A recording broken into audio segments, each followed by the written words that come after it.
they charge us, we charge them, we charge them less. So how can anybody be upset? We did it. We delivered the mother of all deals. India-France partnership knows no boundaries. It can reach from deep oceans to the tallest mountain. We are here, we want to be here with you, and we are not leaving. J-Ho, famous movie. So long live the Indo-French relationship.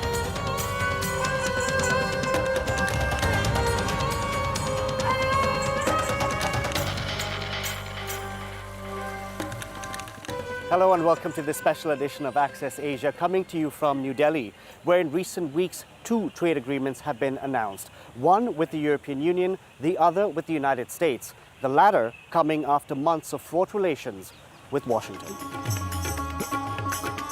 One sector hit particularly hard following the recent 50% tariffs imposed by the US was India's textile industry. In the last financial year, nearly 30% of all exports headed to the United States, and the president of the Noida Apparel Export Cluster tells us what impact this has had.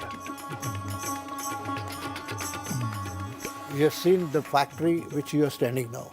They was having more than 500 people working. Now there are only 300 people. Like same kind of big factories are there. Those are having 5,000 people. Now they have only 2,000 people. So all factory, they have reduced their capacity as well as their expenses because there is no business. And overheads was too much. And a lot of people are working with the US from last 4 decades. They was not having any other clientage. So they have closed down their factories. Only 1 or 2 units are running. So are you optimistic now that you also have a trade deal in the works with the European Union? Yeah. See, with European Union, yes, because we have never properly gone there, we are not properly touched there. Now we are very eagerly waiting for this deal to be finalized, implemented, and we will work with Europe. We are going to Asian countries, everywhere. Other major players in India's textile industry share this optimism. Rahul Mishra is one of the most recognizable designers in the country. His clothes, blending traditional craftsmanship with contemporary styles, have been spotted on A-list celebrities, and he's become a fixture at Paris Fashion Week. After months of uncertainty, he now feels the tide is turning. So tell me what the last 10 months have been like for you.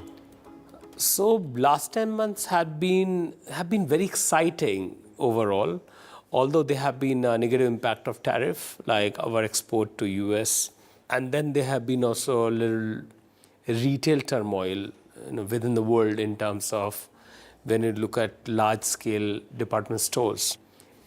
So what did you do then when the tariffs hit? Did you have to pass that cost on to the consumer, or did you swallow it? I think some orders did not go through. But yes, one of the large retail chains over there, they've decided that we both are going to work it out together. Okay. And maybe a bit of cost is passed on to consumers, not much. India has a trade deal that has been announced with the United States. Are you optimistic that things will get better? Yeah, immediate relief is like now, I think those 50% tariff, etc., that's going to go away.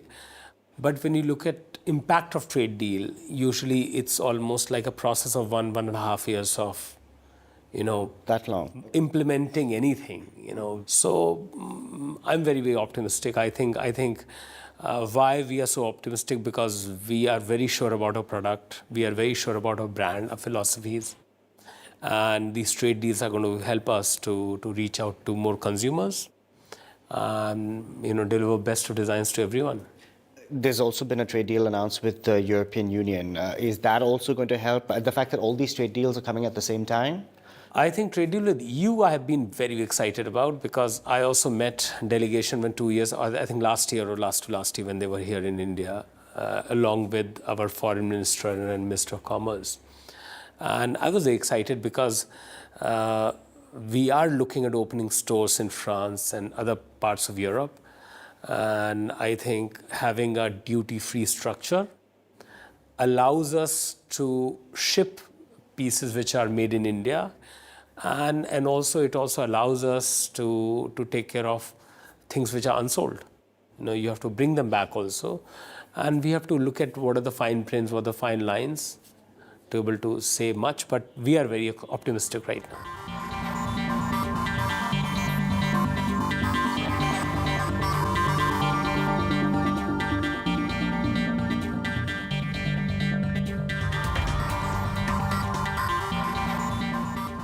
Now, New Delhi and Paris see great potential in the bilateral relationship. Trade between the two sides stands at 15 billion euros, and France wants this to grow. Beyond culture, nuclear, and defense, the two sides are coming together in the field of artificial intelligence with a focus on science. A new Indo-French Centre for AI in Health, set up at New Delhi's prestigious AIIMS hospital, has just been inaugurated by France's Emmanuel Macron. Mr. President, what does this centre represent for India and so on? It's a source of inspiration and hope. We are very happy with this partnership. The centre is led by Dr. Rahul Gora from the Paris Brain Institute, who uses artificial intelligence in MRI technology. What are you hoping to achieve with the centre? We are trying to study populations in Europe versus the population in South Asia with a very targeted aim to understand how the diseases spread. So we use all these AI technologies to quantify the brain precisely. And how does India help, and why nowhere else? So India is a very diverse population, and interestingly enough, the large part of genetic characterization is done on like 80% or so of Western population somehow. So Asia, Latin America is largely, Africa of course, is largely underrepresented. So that is one of our main missions as in research projects, to develop the project in certain way where we have the full representation of humanity, not just a certain part. And why is France so focused on using AI for medical research and to be ethical, essentially? I mean, I could speak from like our aspect of Paris Brain Institute. So we have quite well-developed AI for brain health. We have an AI and data center focused on brain health questions inside the Paris Brain Institute. So that's one of the powerhouses we have. We have a school of AI, Sky, of Sorbonne University. So it's something we can already contribute to the upliftment of research related to AI. So speaking very much like a researcher, that is something we have ingrained in the international collaborations. And how will the people-to-people exchanges between France and India help the project? Yes. So it's one of the very crucial aspects in this partnership is the capacity building aspects. So we regularly organize conferences, workshops. We have been doing, so this partnership, it's already more than 3-4 years. We have been working together with AIIMS and also with IIT Delhi. So from there, Sorbonne University and Paris Brain Institute. So we do these capacity building programs. We organize workshops in Paris, in Delhi, and we have more to come in the future. Dr. Priyanka Bhatt is one of the researchers who is in the program and is due to complete part of her postdoc in Paris. She's an example of the people-to-people ties France is eager to accelerate, with an aim of attracting 30,000 Indian students by 2030. We acquire the neuroimaging data, the brain images for Parkinson's disease patients, and this is a unique opportunity for us to learn with him and at the same time use that learning right here in India. So where does India see its relationship with Europe and France heading, and can trust with Washington be restored? We've come to meet India's former Foreign Secretary to get some answers. Mr. Ambassador, thank you so much for speaking to us. India and the EU recently completed a free trade agreement. Where do you see the relationship headed between the two sides? I think the prospects are very bright. EU is our second largest trading partner. It is a source of investments and technology. The EU has started now building global capability centers in India, which they were not doing before, which means that they want to exploit as much as possible human talent in the most advanced areas of technology in order to build partnerships which can serve both sides. Now, the EU trade agreement will give us give a big boost to our trade ties and generally speaking relationship between India and Europe. For us, EU is very important because it's a very large market. It's a high consumption market. We can sell our products there. These two sides did come together because of an erratic Donald Trump, essentially. Well, yes and no. I would say the rapidity with which we were able to finalize this is because of Trump.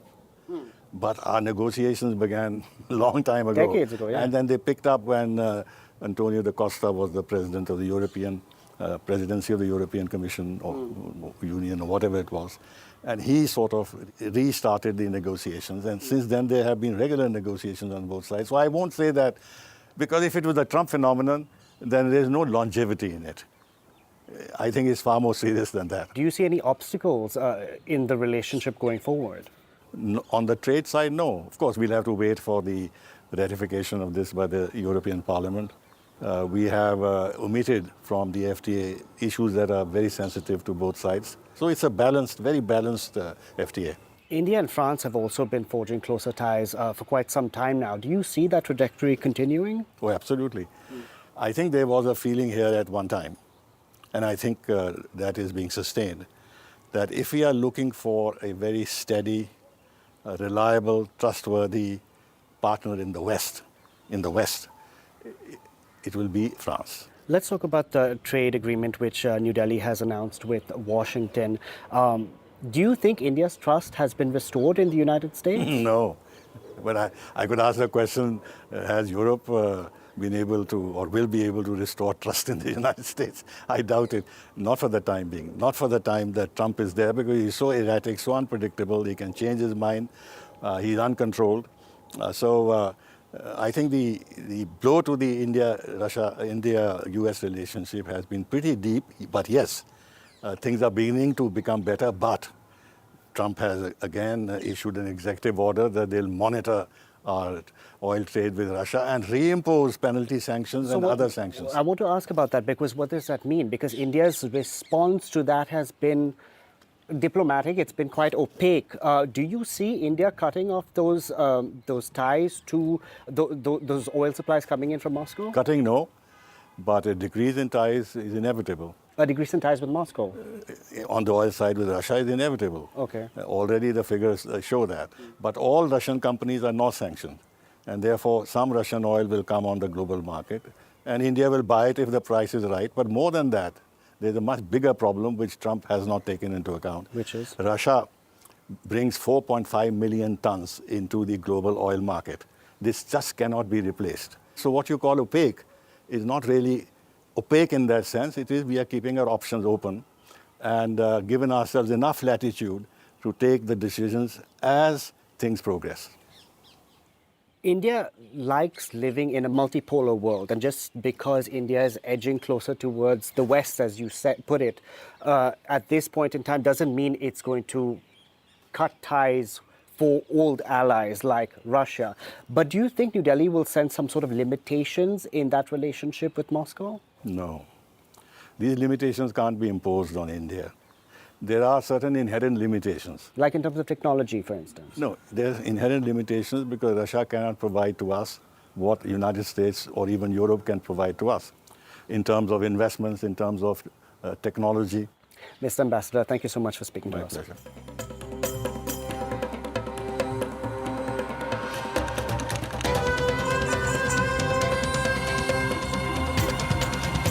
That's it for this special edition of Access Asia. From all of us on the team, thank you very much for watching.